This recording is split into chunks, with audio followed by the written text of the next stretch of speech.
Johnny DiGilio won the Golden Gloves in 1950, and in that era, winning the Golden Gloves was super prestigious, and it was a very, very difficult climb to get there. That was one of, if not the most prestigious boxing tournament in the country. He was a polished fighter. Again, from what I understand, he's a made guy. I don't know if he was when he was fighting. Could be. I'm not sure.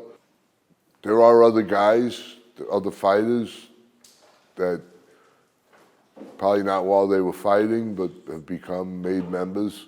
Yeah, DiGilio, he was a good fighter. He was right there. Johnny DiGilio, he was a bona fide tough guy. He was a legit main event fighter.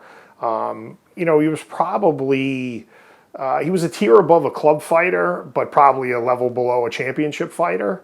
Fought some real tough bouts, headlined the Garden, was a regular at St. Nick's Arena. So really just a legitimate tough guy. He fought Johnny Busso, Ralph Dupas, and Stefan Rettel. In those days, God, they were animal after animal. You know, you better know how to fight. And Rettel came back and beat him. And Stefan was a solid top 10 guy. You know, if he was around today, he'd grab a belt or two easily. DiGilio was always one win away from being the A-side in the main event or being in the top 10 himself. So he was on the cusp, on the verge. Maybe, honestly, maybe one or two punches away from turning those fights around and becoming a contender himself. Who knows how different his life would have been. And that Garden back then, fighting the main event at the Garden, was just as important, maybe more so important than having an alphabet belt today. He was a darn good fighter. His last fight was against Stefan Rettel. And, you know, he lost that fight. It was for the New Jersey state title. You know, DiGilio, he fought Johnny Busso. Johnny Busso's the guy that beat Joe Brown and Carlos Ortiz. He dropped Johnny Busso.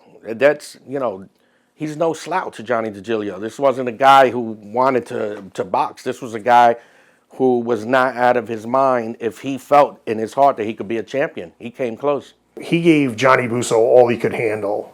Busso had some real tough fights with Ortiz. One of the newspaper articles says it was the bloodiest fight ever in Madison Square Garden. As his career wound down, he goes into business with Al Certo. They start to manage and train fighters together. Certo was a tailor by trade, and one of the more colorful characters in boxing. New Jersey investigators seem to be convinced that Certo was what they called an associate. What's an associate? I don't know. Maybe, you know, if I grew up with somebody who became a drug dealer and one day he asks me, hey, can you do me a favor, drive my mom to the airport? Here's $50 for the parking and for your trouble. Does that make me an associate? I don't know what an associate is. In 1985, New Jersey looked into organized crime in boxing, and they brought in Certo. And Certo gave some very colorful testimony. He talked about Johnny D. It was clear that he was trying not to give up any information, and he wanted everybody to understand or believe that he was a humble tailor who just had a good friend who was a boxer. I used to do clothes for everybody, you know. The biggest gangsters in the world came here, New York, California, they all came here. And FBI used to have an apartment across the street. At that time, I didn't know it, but cameras and everything. So I kind of had that stigma in me, you know, a connected guy. I wasn't connected. All I was looking to sell suits. I told the FBI one time, yeah, they used to tell me, how come all of you gangsters come here? Well, I don't see you guys coming here. You guys are cheap guys, you know. Yeah, I wish I could make your suits, you know. Spend some money. You know, talk to the government, they would say, you know, tell them to give us a raise. So Certo, yeah, he knew those guys. And back then, the 70s and the 80s, my father was the same way. Don't talk too much, you know. If they're asking you, it's because they don't know. So, you know, don't do their job. They're not doing your job for you. And if I had a business in the 70s in that neighborhood, I'd want every mobster to come visit me also, you know? Allegedly, DiGilio would use the tailor shop, Serto's tailor shop. That was kind of his go-to place. So he would take his phone calls there. He would also have meetings there. And the FBI was aware of that. They took a look at it, and they had asked Serto a lot of the questions. And Serto was quick to point out he wasn't sure what they talked about and that they were never in the same room, even though the tailor shop was kind of a small place. But he was quick to point out he really didn't know a lot about it. And he didn't know what they were talking about. Because Al had that background from Johnny DiGilio in New Jersey. Al did what Johnny DiGilio said. All the times downstairs, I'm like, don't you think the feds see all these motherfuckers coming in? Then Al had a back way to come in. I mean, but then somehow they made a parking lot in the back. A bigger parking lot. I'm like, they watching you, man. But it had nothing to do with me. So whatever they did, none of my business. When you're a legitimate tough guy like that, you might not be a championship fighter anymore, but you could still handle yourself. He was involved. He used to say he owns Bayonne. You know, he owns Bayonne, and he got involved with a lot of loan sharking. According to the papers, he ran the docks for the Genovese family down in Jersey. He became a maid guy for the Genovese family. And he was involved with the usual things that you would associate with that lifestyle. Loan sharking, illegal gambling, extortion, and then obviously the union tie with running the union and using that to his advantage.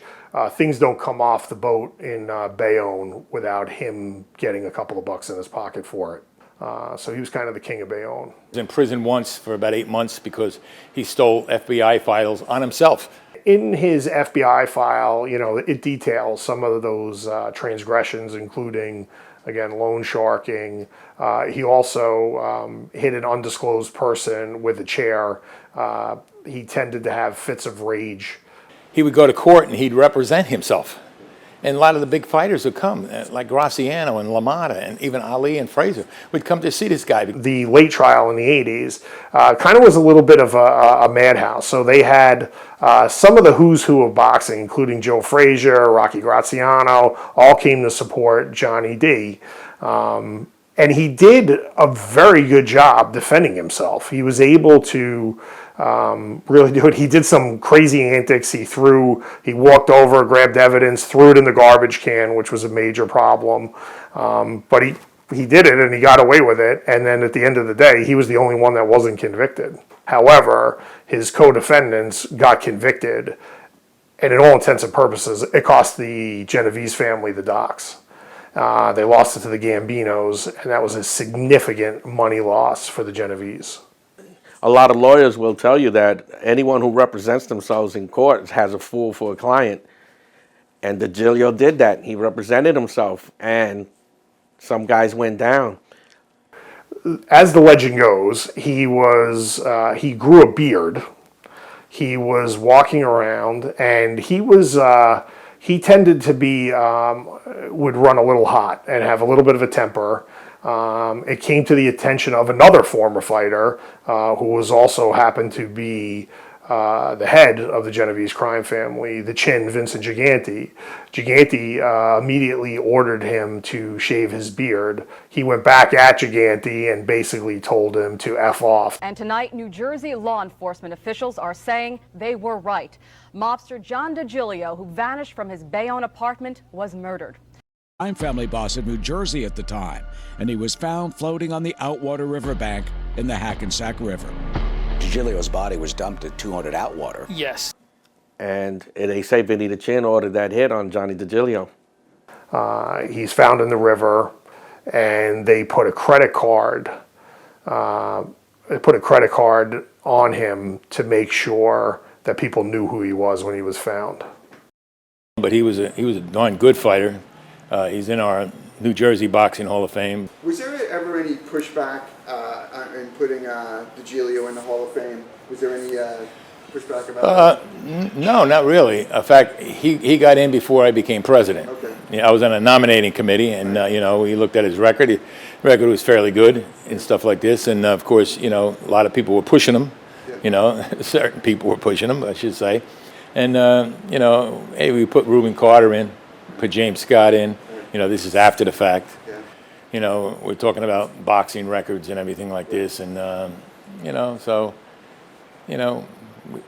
thought we did the right thing.